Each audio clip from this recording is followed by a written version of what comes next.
नमस्कार दोस्त। आज वो समय आ गया है जिसमें हम सफलता को नई तरीके से परिभाषित करेंगे। दोस्तों, आज हम प्रसिद्ध दार्शनिकों के ज्ञान से प्रेरणा लेते हुए सफलता को फिर से परिभाषित करने के गहन विषय पर विचार करेंगे।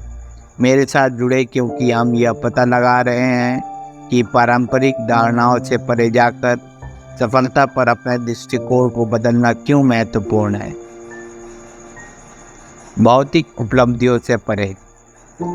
जैसा कि महान दार्शनिक अरस्तु ने एक बार कहा था, उत्कृष्टता प्रशिक्षण और आदत से जीती गई कला है। अरस्तु के अनुसार सफलता केवल भौतिक लाभ के बारे में नहीं है, बल्कि उत्कृष्टता और व्यक्तिगत विकास की निरंतर खोज में गहराई से निहित है।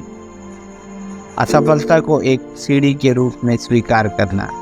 पश्चिमी दर्शन के जनक सुकरात ने आत्मनिरीक्षण और गलतियों से सीखने के महत्व पर जोर दिया है। सुकराती ज्ञान की भावना में आइए विफलता को एक बाधा के रूप में नहीं, बल्कि सफलता के वास्तविक सार की ओर एक कदम के रूप में देखें। खुशहाली और संतुलन विकसित करना। स्टोइक दार्शनिक सैनिकों ने कहा, सच्चा सुख भविष्य पर निर्भर के बिना वर्तमान का आनंद लेना है। सफलता जब स्टोइक लेंस के माध्यम से देखी जाती है तो इसमें आंतरिक कल्याण की खेती और वर्तमान क्षण में संतुलन ढूंढना शामिल होता है। सकारात्मक प्रभाव डालना। दार्शनिक अल्बर्ट शेजर ने सफलता पर व्यापक परिप्रेक्ष्य की वकालत करते हुए कहा, सफलता खुशी की कुंजी नहीं है, खुशी सफलता की कुंजी है।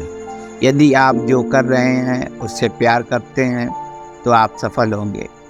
आइए हम अपने द्वारा किए गए सकारात्मक प्रभाव और अपने कार्यों में मिलने वाली खुशी से सफलता को फिर से परिभाषित करें। हम न केवल दार्शनिकों से बल्कि विभिन्न धार्मिक ग्रंथों के छंदों से भी अंतर्दृष्टि प्राप्त करते हुए सफलता को फिर से परिभाषित करने की गहन यात्रा पर निकले हैं। मेरे साथ जुड़े, क्योंकि हम सार्वभौमिक ज्ञान का पता लगाते हैं जो हमें सच्ची सफलता के बारे में अपना दृष्टिकोण बदलने के लिए प्रोत्साहित करता है। भौतिक उपलब्धियों से परे। भगवत गीता में भगवान श्री कृष्ण हमें सिखाते हैं, अपना दिल अपने काम पर लगाओ, लेकिन उसके प्रतिफल पर कभी नहीं। यह इस विचार को प्रतिध्वनित करता है कि सफलता केवल भौतिक धन के संचय से परे हमारे प्रयासों के प्रति समर्पण में पाई जाती है। असफलता को एक सीढ़ी के रूप में स्वीकार करना। बाइबल हमें नीति वचन चैप्टर नंबर 24 आयत नंबर 16 में याद दिलाती है, क्योंकि धर्मी 7 बार भी गिरते हैं तो भी फिर उठ खड़े होते हैं। असफलता को गले लगाना हार का संकेत नहीं है, बल्कि लचीलेपन का प्रमाण है। सफलता की ओर यात्रा एक अभिन्न अंग है। खुशहाली और संतुलन विकसित करना। कुरान संतुलन और संयम पर जोर देता है। सूरह अल बकरा चैप्टर नंबर 2 आयत नंबर 286 में कहा गया है, अल्लाह किसी आत्मा पर उसकी क्षमता से अधिक बोझ नहीं डालता। यह हमें भलाई को प्राथमिकता देने और हमारी क्षमताओं के अनुरूप संतुलन बनाए रखने के लिए प्रोत्साहित करता है। सकारात्मक प्रभाव डालना।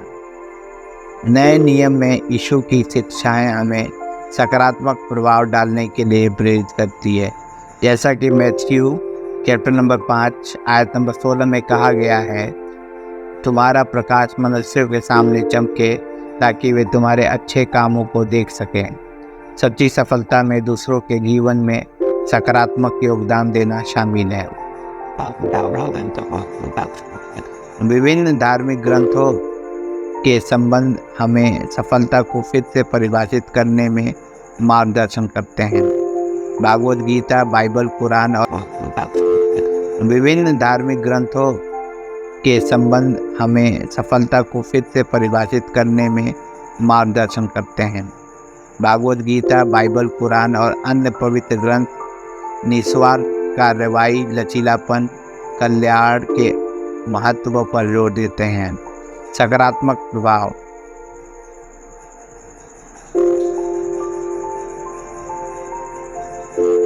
जैसे ही हम इस दार्शनिक अन्वेषण का समापन करते हैं, इन महान विचारकों के शब्दों को याद करें जिन्होंने हमें सफलता को फिर से परिभाषित करने के लिए प्रोत्साहित किया।